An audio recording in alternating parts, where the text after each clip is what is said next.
Bro. What? Did you see this comment here?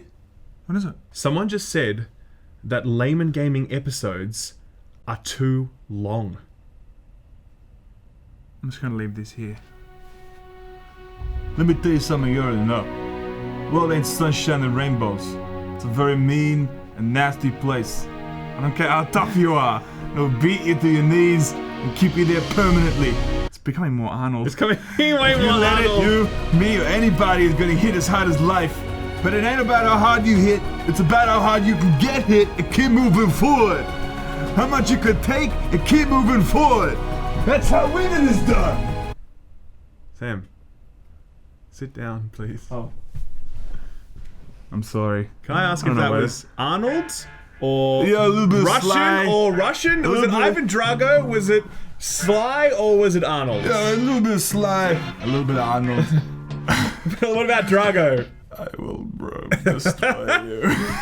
Obviously, we're making fun of Troy Baker's ridiculous quote where he can't take any criticism and feels the need to invoke the ghost of Teddy Roosevelt to defend his video game. Ladies and gentlemen, The Last of Us 2. Why are you wearing a balaclava now? Bomb has been planted. Let's do the drop.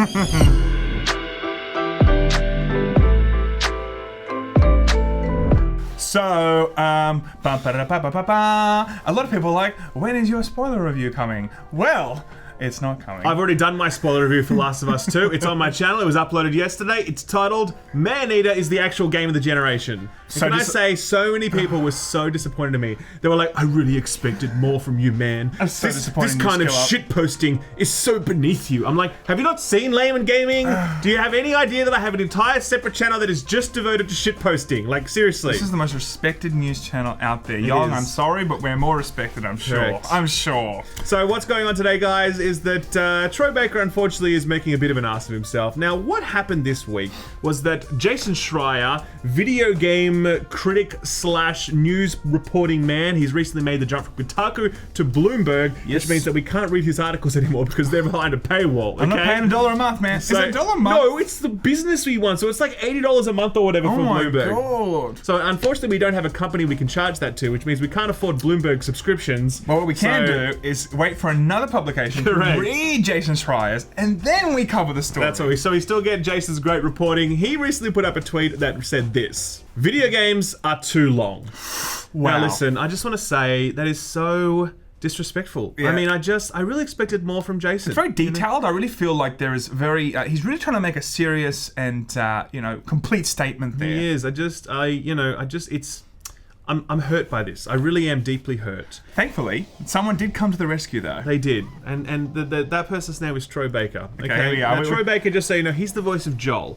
Now, if you've played The Last of Us 2, you know that Joel is a very important Death part of Stranding. that game, or Death Stranding. All the million games that he actually has Correct. voiced. He's So- probably the biggest voice actor in the industry, and Yeah. And we should probably say that. Of course, we respect his work. Sure. He does great stuff, and we actually love what he does. Absolutely. But in terms of his current responses to The Last of Us, haven't been so good. He quoted Jason Street and then said this: I'll just leave this here. He then goes on to quote old mate Teddy Roosevelt, and he says this: It is not the critic who counts, not the man who points out how the strong man stumbles, or where the doer of deeds could have done better. The credit belongs to the man who is actually in the arena, whose face is marred by dust and sweat and blood, who strives valiantly, who errs, who comes short again and again, who spends himself in a worthy cause, who at the best knows in the end the triumph of high achievement, and who at the worst, if he fails, at least fails while daring greatly, so that his place shall never be with those cold and timid souls who neither know victory or Woo! I mean, I feel inspired. I feel like it's such a fitting quote. It really does. When we're talking about video games, And them this is being the too quote, long? This is the quote that I think of immediately. Definitely. You know? So It's just Troy Baker. Good on you, man. I love you, man. Look, there's definitely going to be a moment that someone can use this quote, but it is not here. It's not this moment. It's not this moment, dude. Like, what are you doing? So what he's really doing here is, I guess, of course, he's trying to say that I'm in the arena, I'm doing the hard yards. Sure. You're sitting there watching on. You can't make in any your commentary. Bloomberg tower, Yes. passing comment. Oh, Jesus, charging $80 a month. Okay, that's right. Who are you? And it's a douchebag comment to make because at the end of the day, criticism matters. Like, I'm sorry, but it does, and I say that obviously with bias in my backpack because, like, obviously I'm a critic, for sure. But at the end of the day, like, I'm not gonna it's ridiculous to suggest that the person who criticizes something professionally or otherwise that their idea of something should be dismissed. Like, that's dumb. Do you know what I mean? Like, it's the role of creators to create, it's the role of critics to critique, and it's the role of both of those people or those entities, whatever, to respect the job of the other person. Not to Definitely. just, like, disregard it and be like, they're not in the arena. Yeah, Where's the dust on their face? Do you know what I mean? Exactly.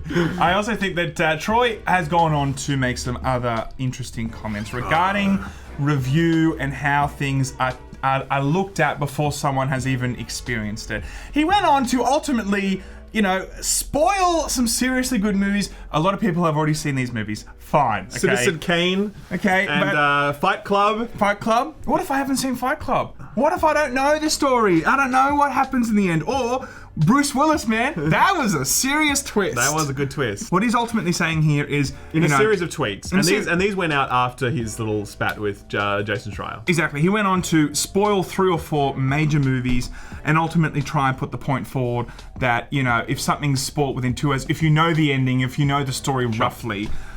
thanks for saving me $20 for a 2-hour movie, but ultimately casting judgment before you fully experienced it. For sure. And look, it's a fair point, but at the same time, like... There's ways to do it. There's ways to talk about that. We know, dude. Like, we know. Like, it's not like someone is shitposting and making memes on /r The Last of Us 2 and hating on this game for 6 months, and their, like, entire online existence is devoted to hating The Last of Us 2, and then they read Troy's like, oh, he spoiled Citizen Kane for me. Yeah. Oh my god.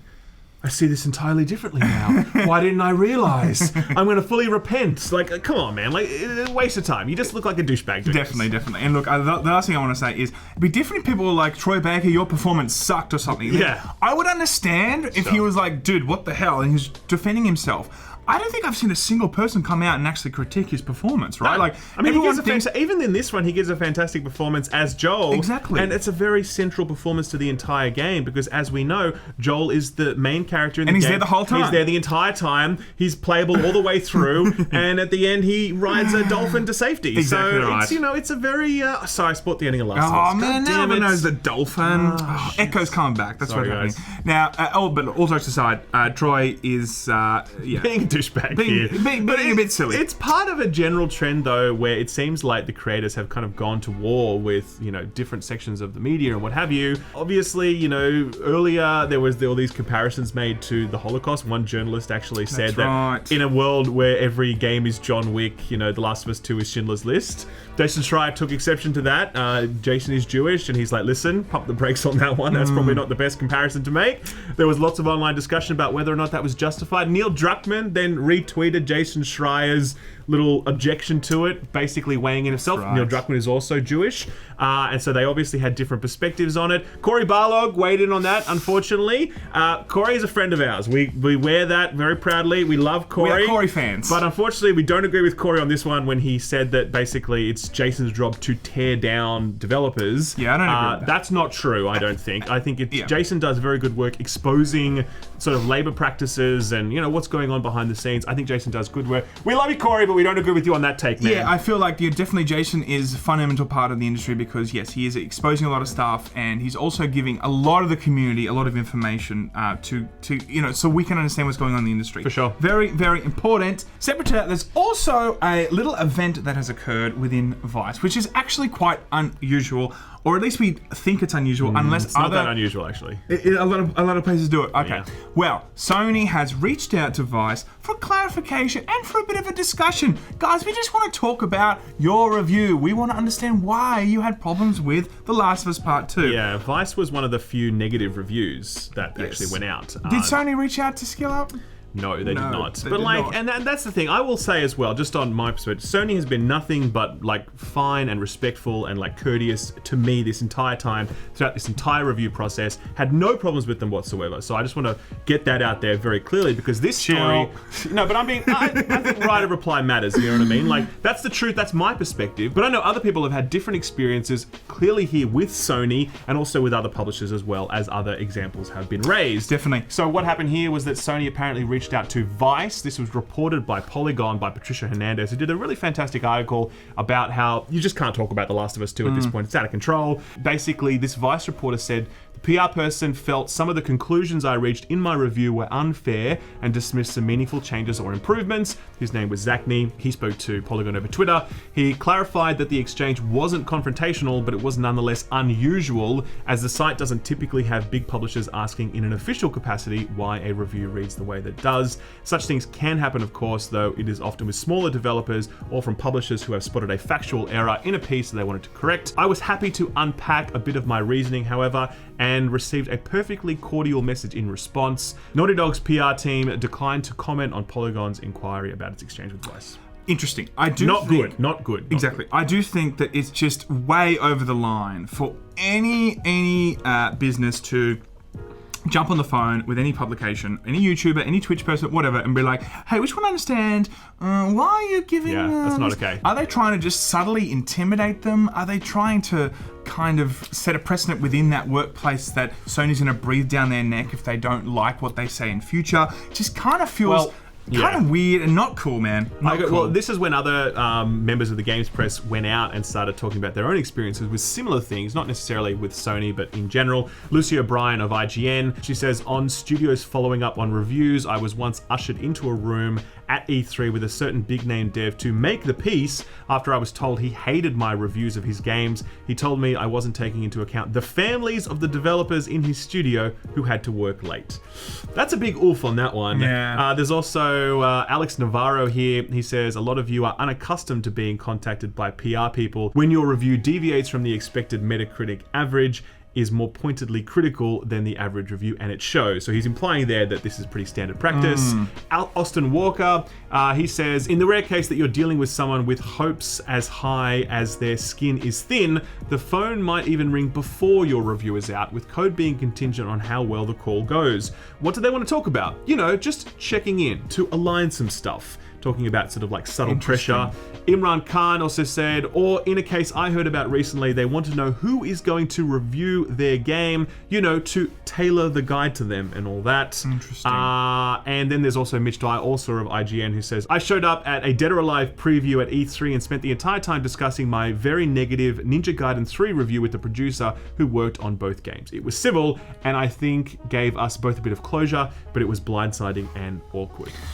Look, Those are some stories there, There's man. some stories, but there's no doubt that, of course, someone that's worked on a game for 5 years, 3 years, 7 years, they're going to be very emotionally connected to that. Definitely. I understand that, but I still don't think it gives them, any capacity License, to call people, ask them about who's going to be reviewing it, or question their review, or bring up previous reviews at a new kind of game that you're showing. You've really got to have that mental discipline, I think, to step away and know that it's just like the review's out there. Just let it be, man. Yeah, and even I will not say I'm perfect. Like, I get defensive about my reviews and my bullshit videos and whatever. Like, I'm not perfect. You know what I mean? So I totally get where these guys are coming from, but there is a professional thing that we should try and do. Do you know what I mean? Like, not do that, especially when you're like, say, for instance, Neil Druckmann or Troy Baker, and you're helming one of the largest video game IPs in history. You kind of really have to make sure that you're sort of coloring in the lines in those instances, you know?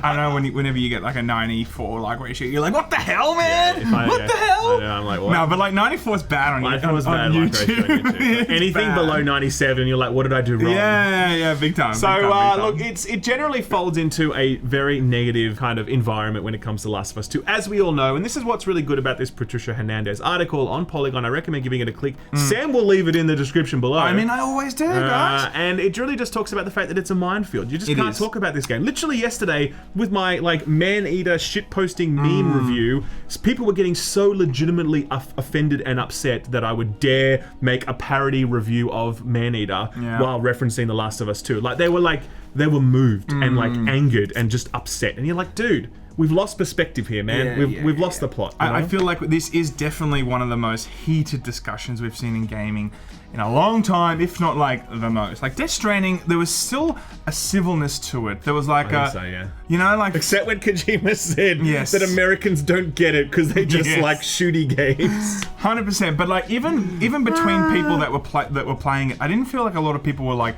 deeply emotionally like invested like they are with this. This feels like a whole other level, you know? But I do think that hopefully from this we're not going to see more and more games come out that there's just Metacritic is just sprayed with tens and zeros and there's no real understanding of what the user score actually is, and Twitter is not just an absolute cesspool of people just spraying their opinions everywhere. Yeah, I Anyway. mean, I think there's a general point. I do think that Sony has handled this whole thing badly. You know what I mean? Like, that is a fact.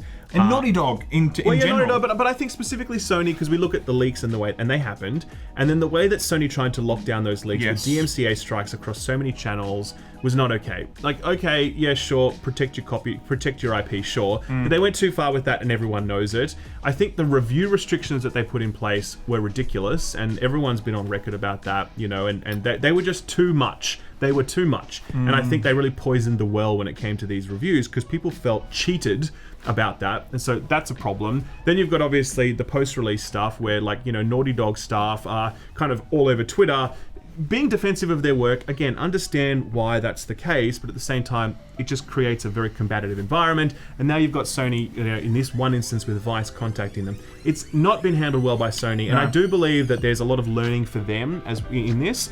Obviously there's a lot of learning for gamers and how we could be better. Definitely. But you can't really put that on the mob. Like, you can't, as in, like, the mob's gonna do what the mob's gonna do, man. You can't say, mob, be better. It doesn't work that way. Bad mob. But I think you can say to a company, for example, you can say, think about how you could do this differently. And I do think that Sony could improve next time around.